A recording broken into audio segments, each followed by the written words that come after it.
there is a complex link between mental health and where you choose to live. कि आपकी दिमागी सेहत और आपकी रिहाइश का क्या ताल्लुक़ है आपस में?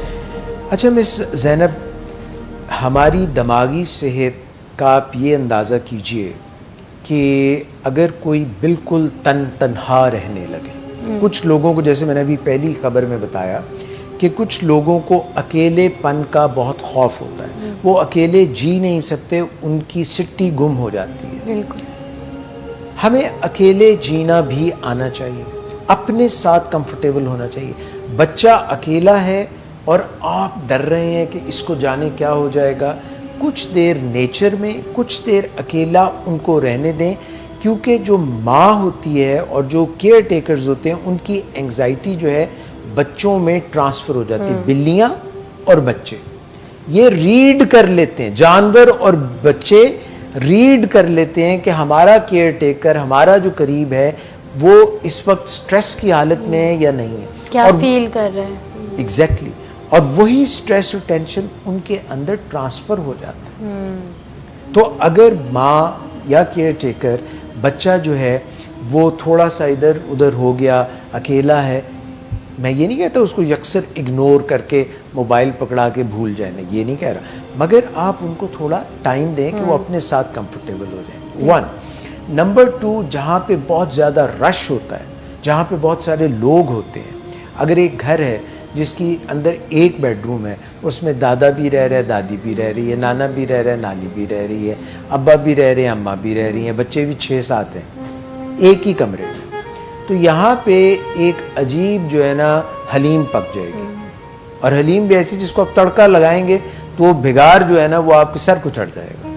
तो अकेलापन अपनी जगह खराबी कर रहा था, और जहाँ पे बहुत सारे लोग हैं वो खराबी अपनी है। जहाँ पे गाँव में लोग रहते हैं, वो एक दूसरे को जानते हैं, निकल जाए तो गाँव, निकल जाए पिंड, वहाँ हर कोई एक दूसरे को जानता है, दे सपोर्ट ईच अदर। शहरों में जब कोई आते हैं तो आपको साथ वाले घर में जितना बड़ा मकान उतना बड़ा दिलों का फासला, ये पता नहीं साथ वाले घर में क्या हो रहा है। ऐसा ही है। तो एनवायरनमेंट कहाँ पे आप रहते हैं, अगर टू मच ट्रैफिक है, आवाज़ें आ रही हैं, रात की नींद बर्बाद हो रही है, घर में बहुत ज़्यादा लोग आ रहे हैं जा रहे हैं, प्राइवेसी कोई नहीं है, जॉइंट फैमिली सिस्टम है, एक दूसरे की हर वक्त निगाह रखी हुई है, प्राइवेसी नहीं है, या बिल्कुल ही अकेलापन है, तन्हाई है, तो इन तमाम बुनियादों को लेकर के कई इकोनॉमिक फैक्टर्स के, आमदन कम है, खाने वाले बहुत ज़्यादा है, तो लोग जो है नकल मकानी करते हैं ये सोच कर के मैं शहर में चला जाऊंगा तो वहाँ पे मुझे जॉब मिल जाएगी। मगर जब आप वहाँ पे चले जाते हैं पैसे तो ज़्यादा आ जाते हैं, मगर जो गांव में रहते हुए आपको बाकी फ़ायदे थे, लोगों के फ़ायदे थे, जॉइंट फैमिली सिस्टम में आपकी प्राइवेसी तो नहीं थी, मगर आपके बच्चों का, आपका ख्याल दिलजोई, बीमारी में रखने वाला कोई ना कोई था। बिल्कुल। अकेला जब आप न्यूक्लियर फैमिली सिस्टम में रहते हैं तो ये सारी चीज़ें इफ़ेक्ट करती हैं। आप कहाँ पे रह रहे हैं, शहर से कितनी दूर रह रहे हैं आप। अब एक ट्रेंड है जिसमें लोग दूर दूर रहते हैं, तो आप जो ड्राइव रोज़ाना करके आते हैं उसमें आपका रोज़ाना पौना घंटा 1 घंटा ट्रैफिक में गुजर जाता है, और अगर ट्रैफिक ब्लॉकेड है तो आप स्ट्रेस से आप उसको जहाज़ की तरह उड़ा के गाड़ी तो आगे ले जा नहीं सकते, सो आपको वैसे ही बैठे बैठे एंग्जाइटी हो रही है। अगर आपने कोई ब्लॉग सुनने वाला नहीं रखा हुआ जिसको आप टाइम मैनेज कर लें, या आप अपनी गाड़ी में बैठ के उतनी देर में, मैंने देखा है कुछ ख़वातीन मेकअप कर लेती हैं, वो अपने अगर टाइम को यूटिलाइज कर लेंगी तो उनको नहीं पता चलेगा, कुछ पढ़ लें, कुछ सुन लें, वरना वो खौल रही हैं कि भाई, या खौल रहे हैं, स्ट्रेस लेवल बढ़ रहा है। So environment has a great effect. हम कहाँ रहते हैं, हमारी रिहाइश कहाँ पे है, इसका बहुत गहरा ताल्लुक है हमारी मेंटल हेल्थ से।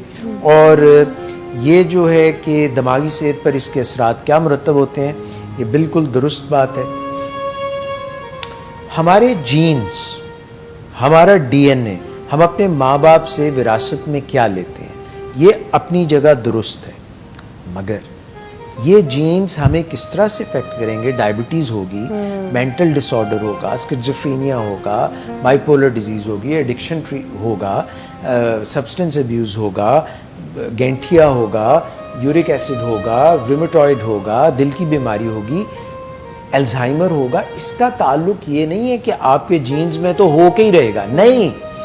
आप अपने दिन में वॉक कितनी करते हैं, अपने दिन का आगाज़ कैसे करते हैं, आप अपनी लाइफ कैसे गुजारते हैं, किस जगह काम करते हैं, वहाँ पे स्ट्रेस लेवल बढ़ते हैं, आपके कोलीग्स आपके साथ कैसे हैं, आपका बॉस आपके साथ कैसा है, ये एनवायरनमेंट से, ये माहौल से, मैटर करता है सर। ये रिहाइश से इसका गहरा ताल्लुक है कि वो जीन्स आपको ख़राब वाले आपके सामने आएंगे या अच्छे वाले जीन्स सामने आएंगे। एपिजेनेटिक्स इसी को कहते हैं कि एनवायरनमेंट, माहौल और जीन्स यानी विरासत और माहौल, इनका बहुत गहरा ताल्लुक है आपके पूरे जिस्मानी, रूहानी, नफ्सियाती और मुआशी और मुआशरती सेहत के। सर एक रिसर्च के अकॉर्डिंग ये पता चला था कि जो लोग नॉइज़ पोल्यूशन के करीब ज़्यादा रहते हैं उनमें स्किज़ोफ्रेनिया का रिस्क ज़्यादा हो जाता है। तो ये मेंटल डिसऑर्डर्स हो जाते हैं। क्या है?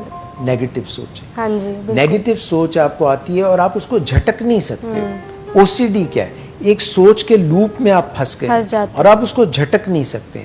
हम सब इंसानों को ऑटोमेटिक नेगेटिव थॉट्स का सामना होता है, मगर आम इंसान सेहतमंद जहन, सेहतमंद दिमाग उन ख्यालात के ऊपर हावी हो जाता है। स्किज़ोफ्रेनिया में, मौलिकोलिया में क्या होता है कि आपको शक होने लग जाता है, वसीम साहब ने कैमरे लगाए हुए हैं और खुफिया एजेंसी से इनका ताल्लुक है और मेरे या मुझे जहर दे रहे हैं, नुकसान पहुंचाना चाहते हैं।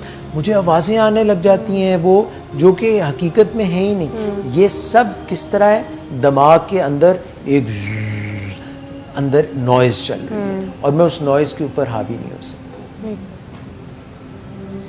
बड़ा सीरियस इशू है, बड़ा सीरियस डिसऑर्डर है।